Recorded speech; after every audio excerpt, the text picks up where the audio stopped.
Welcome to Slash Forward. Continuing the trend, in this episode we're going to attempt to avoid wrapping our brains up in knots with the 2009 film Triangle. This Sisyphean loop perfectly represents 2020. Subscribe to discover the best pathway out. Let's get to it. We open on a sad mommy gaslighting her special needs son about how everything's going to be different after her most recent emotional outburst. Then we return to scenes of suburban bliss. Laundry, painting, cleaning, pooping. Jess leaves with her son Tommy because she's going on a boating excursion for the day. At the harbor, we meet Sally and Downey, Greg's bougie friends who brought their pal Heather, whom they intend to pair with Greg for mating. But he's the one who invited Jess, and she arrives shortly with his cabin boy Victor, and exhibits dazed and disoriented behavior and is without Tommy. She wakes up after a short nap feeling somewhat better, and Victor is a bit weirded out about her confusion regarding her son. But she and Greg talk, and he convinces her she's a great mom and deserves to have some time for herself. As they're led along by an albatross, Sally expresses disapproval of Heather's carnal interest in Victor, but at this point he's the only uncoupled male, and he's a Hemsworth. All chit-chat ends, however, when they suddenly lose their wind. Strange, considering there's a gale force storm bearing down on them. They check in with the Coast Guard but are interrupted by an SOS call before the radio goes dead. And pretty soon it's time to batten down the hatches and whatnot. Yeah, they seem to know what they're doing.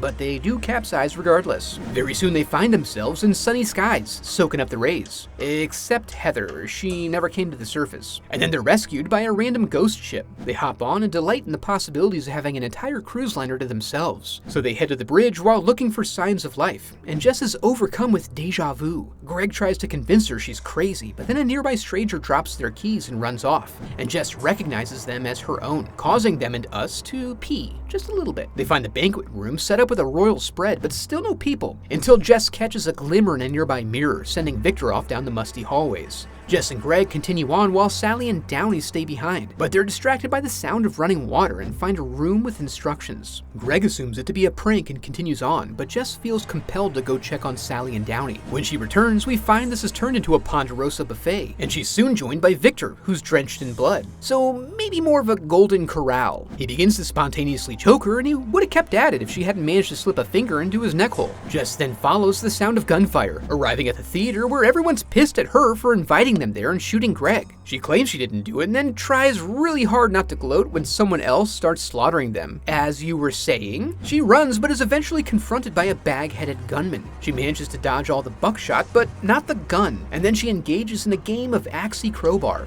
Now cornered, the assailant says something about killing them all to get back home, and then she ends up completely alone. She attempts to regain her composure but soon hears the cries of her capsized boat compadres looking for an assist onto the cruise ship. She then runs around and we see her acclimating herself to all the events we previously witnessed, but from the other perspective. Back in the water room, she finds the message already on the mirror, but when she peeks in on them, they're all where they should be. So she runs out to meet up with Victor at his expected location and tries to convince him there are multiples of her and the rest of them all died and therefore need to get off the ship. I mean, if we're dead and there's two of you, how are we all gonna get off the ship? Touché. This conversation leads to his cool new body mod, which is a clear accident, so he shouldn't be trying to choke her later. She wrestles with this in the locker room where the situation really comes into focus as she finds ample evidence of multiple repetitions of the cycle. Now the instructions make more sense, but she opts to find a different way out, getting all up in that cycle and feeling encouraged that it appears she can change outcomes. She doesn't manage to save Greg, but she helps the others and leaves them momentarily to find Victor. Upon her return, she has to chase them down since they've left with a baghead Jess. In this cycle, they get knifed. Sally manages to wander off, makes the SOS call they heard on the boat, and then ends up at her favorite spot where she always goes after being gutted. Jess runs up and tries to convince her that she's not a bad person, but Sally's kind of busy dealing with some stuff.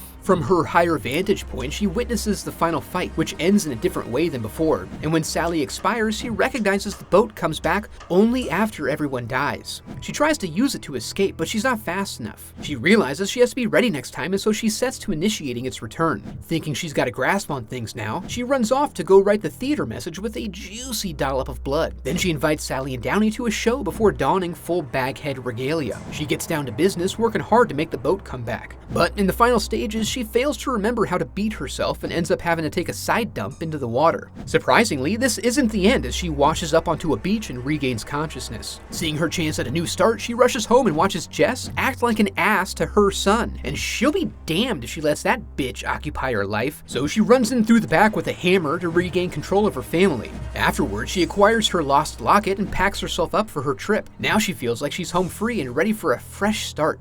After taking care of this situation, when she goes to give the albatross a burial at sea, she sees that this is not the end of her loop, as she's been here before, many times. When Tommy freaks out about the blood, she gets distracted, crossing the center line and getting flipped by a truck. As she and Tommy lay dying, she stands at a distance and is ushered away by a driver who has arrived to take her wherever she wants to go. She chooses the harbor, forcing her back into her incessant punishment cycle, and as she meets Victor for the first time, the albatross continues its journey. I want to take a moment to mention that I have a website where you can support the channel through donations or merch, and also give a huge thanks to my donors memorialized in the Hall of Headshots.